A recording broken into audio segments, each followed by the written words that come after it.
Hey all, welcome back to Fire and Water Cooking. I'm Darren, of course, and today we're going to do a spatchcock chicken. We're going to do it on the Keveri H1, my new cooker I have out here, and we're going to use the ThermoWorks signals with the billows to try to control the temperature. All right, guys, let's see if we can do this with the Keveri H1 with a spatchcock chicken. I'll be right back. Smoking, grilling, getting hot and hotter, sous vide and chilling from Fire and Water.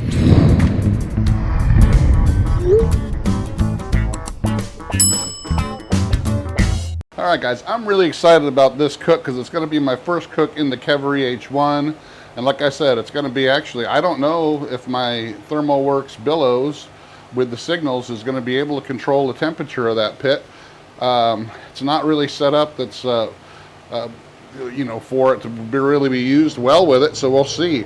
I do think that it will be able to work, but first what we got to do is get our chicken set up. So I do have it spatchcocked already, which spatchcock chicken, guys, all you do is remove the backbone and then flatten it out. It makes it cook a lot more even. You don't have to worry about it, you know, getting different temperatures all over the cook. So it's going to make it a lot easier for this to cook evenly in the Keveri. We're going to actually cook it over the direct fire. You know, you can on this Keveri either do indirect by putting the insert in there, or you can just have it do direct flame. And I'm going to do that with direct flame, direct fire, but I'm going to set it on the top rack so it's far enough away. I think that's going to be really good for this chicken. It's going to help crisp that skin. And some of the fat and stuff from the chicken is going to drip back into the fire and kind of help with flavoring it. So we're going to season this up real quick with the black garlic and herb compound butter that I make. You can find it on Amazon, link below. You can also find it on my website, but it's my newest seasoning, and this thing, guys, is the bomb. It goes on pretty much everything. Perfect for poultry though, for turkey, duck, chicken, of course. It works well. Seafood, potatoes, this thing goes on everything. The herb combination with the black garlic and the salt and the lemon peel and all that's in here makes it perfect. But what we're going to do is we're going to actually season this up and let it dry brine in the fridge while we set up the Keveri H1. So I'm just going to go ahead and get a nice coat.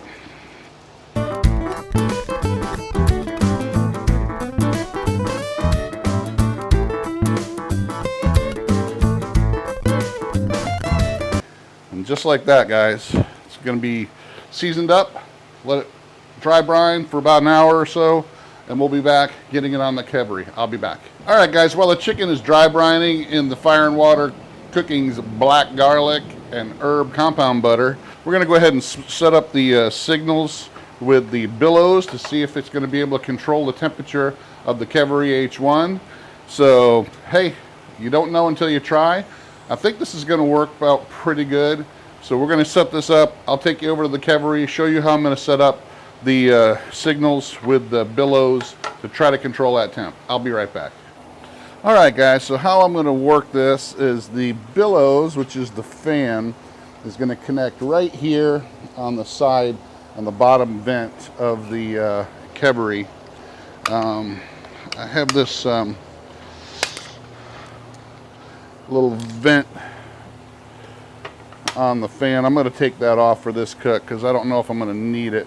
So what happens is the signals is going to actually control the fan. It's going to read the temperature from this thermometer here that's going to be on the grate that's going to be inside the Keveri. And since we're doing an open flame fire cook, we're not using a heat deflector on this one. It's going to be interesting to see how well this can control the temperature by using the fan to control the airflow inside, and using the temperature, monitoring the temperature from this that's going to be right on that grill grate that the chicken's going to be on. So we also have another thermometer here that's going to go inside the chicken to monitor the internal temp of the chicken. So first of all, I'm going to get this set up. I'm not going to bore you with me messing around with it. It should snap on pretty easy. You can put this on top if you wanted to, but I'm going to put it on since I have the shelf here on my cooker next door, I'm going to keep this on here. So I got one wire that goes to the fan, one wire that goes to the power, and they both go into the signals here, and that's how it's going to monitor that temperature. So once I get this set up, I'll show you how it's all done. I'll be back. All right, guys, so I got it set up here. The billows is going to be attached to channel 4. That's what's going to monitor the internal temp of the cooker. The food probe is going to be on channel 1.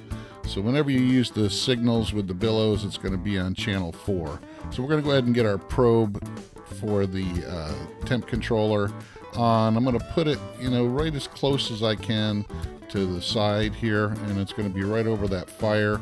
We're going to adjust our top vent to around 2. We can adjust that down the road if we need to, if it's having a struggling time getting to 350. I'm going to go ahead and light my fire here with my sous vide gun. We're going to light it over on the side by where the fan's going to be blowing, and I had a few chunks of cherry wood in there, and that's what we're going to be smoking with today. So I'm going to get these coals going really well in one spot, and then the fan should be able to take over from there. All right, guys, I just want to show you something here. So I got the billows on there. I turned it around so I could make sure that fan was moving, and it's moving. And one of the reasons you can tell is you can see it's blowing smoke right out the top. It's actually got some smoke coming out from right around the edges here. And I expect that because that fan is blowing full speed, trying to get that fire up to 350. So what it's going to do, it's going to run the fan that's attached there at full speed until it gets up to that 350. Then it'll start backing it off. So it's actually working just like it's supposed to. It's blowing a lot of air in there, making sure that the fire gets up to where it's going. You'll see the temperature rising on the thermometer and the signals as well. So it's doing what it's supposed to, guys. It's getting that temperature up there. Let's see if it can maintain it. I'll be back. All right, guys, so my temperature is getting up close to the 300 range, so we're going to go ahead and put this chicken on. It doesn't really have to be right at the 350 for me to get this on. I just want to make sure I have it on there and start reading the temperature of the meat itself. As you can tell, we're going to cooking directly over the fire there. You can see the fire is kind of like right in the middle. It's catching some of that cherry wood. I'm going to go ahead and put my probe in the deepest part of the breast, and we'll be back. All right, guys, I just wanted to show you here on the ThermoWorks app here. It's showing you the temperature of the pit down at the bottom at 350, 351, and the internal temp of the food. I was really surprised that this held the 350 pretty much for a good 40 minutes solid before I started cranking it up, but it seems to work just perfect the way it should be. All right, guys, I'm really impressed that this is holding temp pretty much right where I want it to be. It's right just a little over 350 right now, but it's been holding 350 now for a good 35-40 minutes with no problem. I'm gonna go ahead and actually crank the temp up a little bit, even though it's just a little bit over 350. The internal temp's about 112 right now, and I want to crisp that skin up some, but as you can tell, there's some good smoke still coming out of there.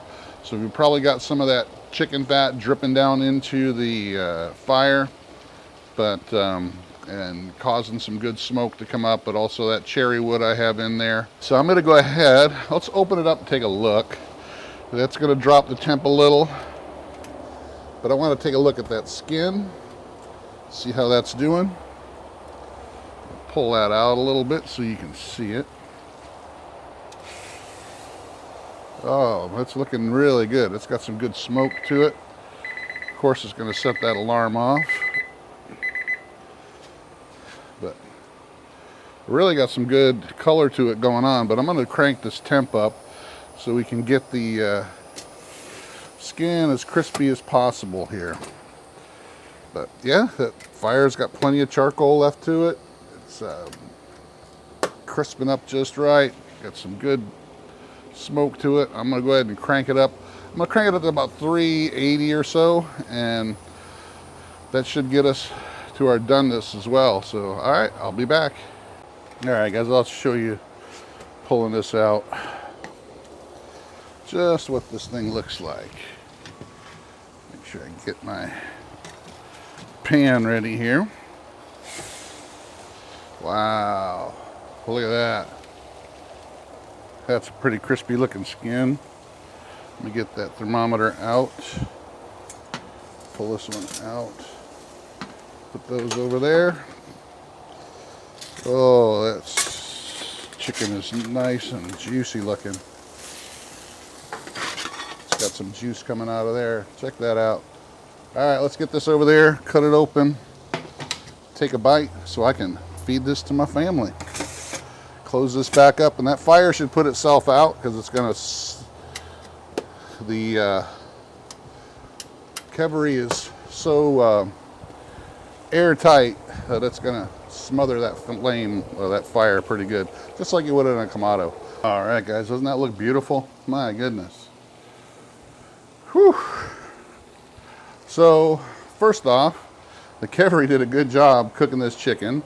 The ThermoWorks billows and signals worked really good, keeping the temperature in line. But man, look at that crust, guys. It looks like it's going to be nice and crispy too. I'm going to go ahead and take a nice little piece right here out of the breast. Just to get a nice test bite. Check that out. Nice and cooked all the way through for sure. Nice and warm, juicy. Look at that juice dripping right off. Wow. Tell you what, guys, you need to check out the black garlic and herb compound butter. That's probably my favorite seasoning that I've created so far. It goes good on just about everything. Works really well with pork tenderloin, pork of any kind of poultry, steaks, potatoes, everything. There you have it, guys. The Keveri H1 did a perfect job on the Spatchcock chicken, cooking direct over the fire on the higher level. Also using the ThermoWorks signals with the billows to control the temperature and all that. Thanks for watching. Follow us on Facebook, Instagram. Check out Fire and Water Cooking Edible Creations, all the seasonings and sauces we have on Amazon, Walmart.com, and our website at fireandwatercooking.com. I'll see you on the next Fire and Water Cooking video. Thanks, guys.